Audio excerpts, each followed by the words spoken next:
good morning, my dear friends. May is definitely the most beautiful month of the year, but be careful, because May is also the most treacherous month of the year. That's why our activities in the garden should be preceded by proper preparation.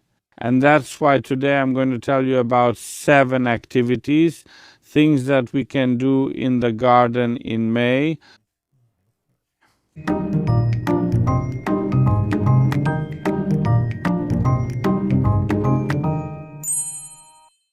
My dear friends, before we move on to what should be done in May, what to admire, or whether it's worth making a flower bed already, I wanted to remind you that this is the last call, the so-called last chance to sign up for this year's edition of the Wow Garden Project.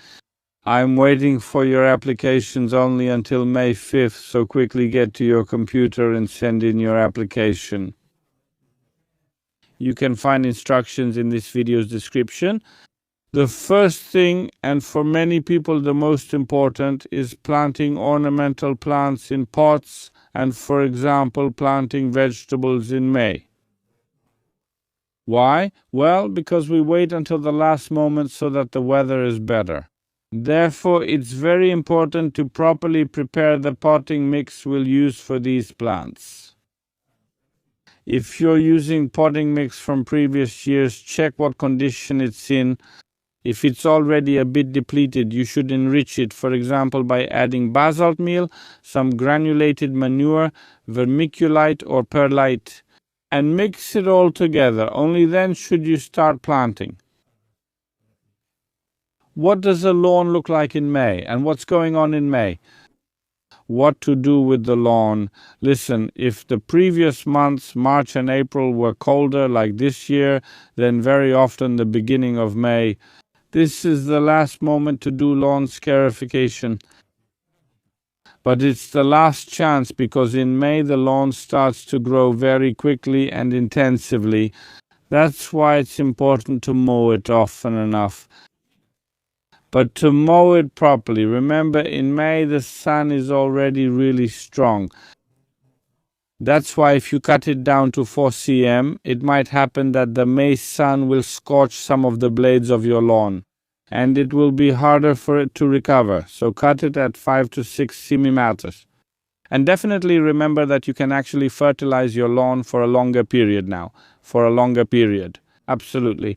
The second time after May 15th, you can already apply a second round of fertilizer this season. Frost warning. As I mentioned, May is the most beautiful month of the year, but also the most dangerous. Because if we just miss this frost warning, meaning that mid-May cold snap and the frost actually gets stronger, so whatever it will be, it may turn out that we will lose half the season. Especially when it comes to plants like ornamental plants like hydrangeas. Very often it happens that with garden hydrangeas, those -2, -3 degrees cause devastation, because the young shoots that already have flower buds freeze and the hydrangea won't bloom. So it's very important to watch the weather and, if necessary, put on white frost cloth here, or really anything at all. You can take off your jacket and put it over the hydrangea, zip it up, and it will be protected for at least those few hours at night. So that's very important. Remember to check the weather in May if you want to have a beautiful garden later in the season. Ornamental plants are one thing, but very often in our vegetable gardens, plants have already been sown or planted earlier.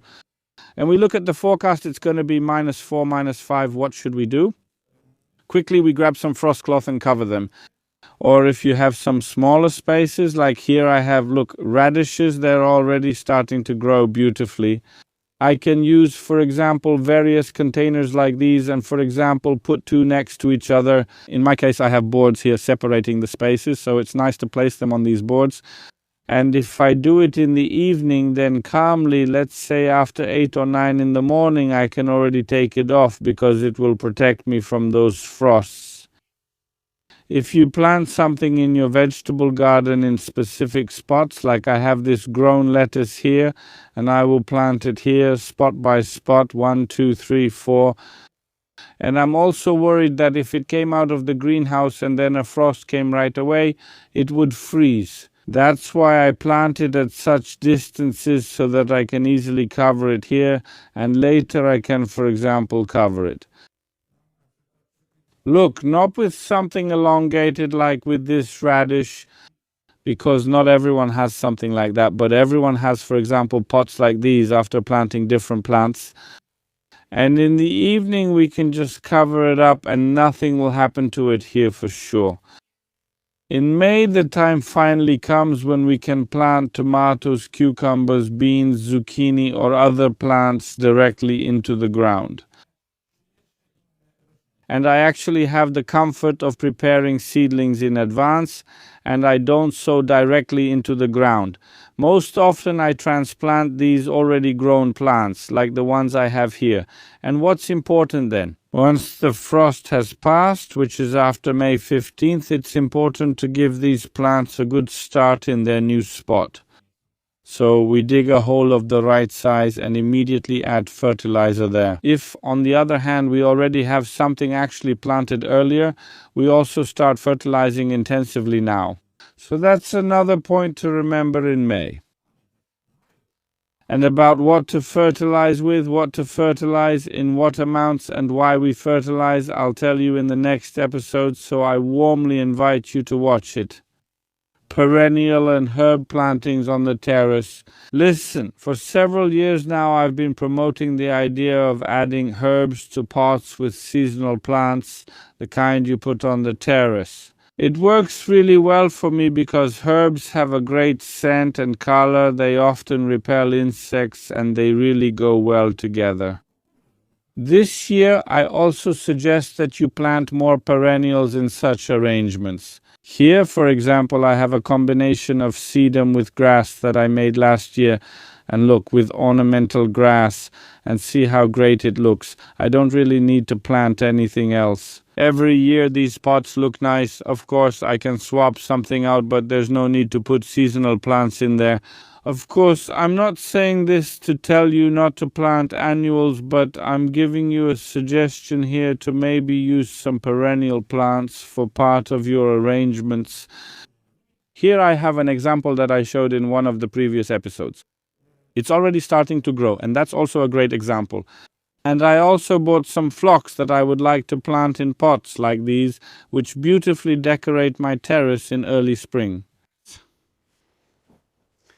A terrace or balcony is really an extra room in our house or apartment during the summer, so it's worth taking good care of it.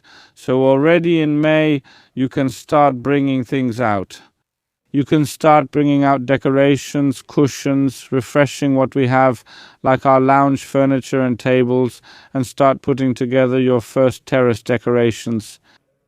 I mentioned to you before that perennials work really well. If you don't want to wait for a great effect, then perennials are really a very good solution. I hope that this month we'll be able to spend a lot of time on our terraces and balconies, and that the weather will be favorable, because personally I love long May weekends. Remember, if you haven't subscribed to this channel yet, click subscribe and the bell, and stay tuned for Wow Garden. We're starting in a moment. Let me remind you that we're also starting a new project, Akcja Warzywnik, so you can tag or write in the comments how you imagine such a project. Akcja Warzywnik, and which companies can join us in such a great initiative at the Children's Hospital. See you in the next episode.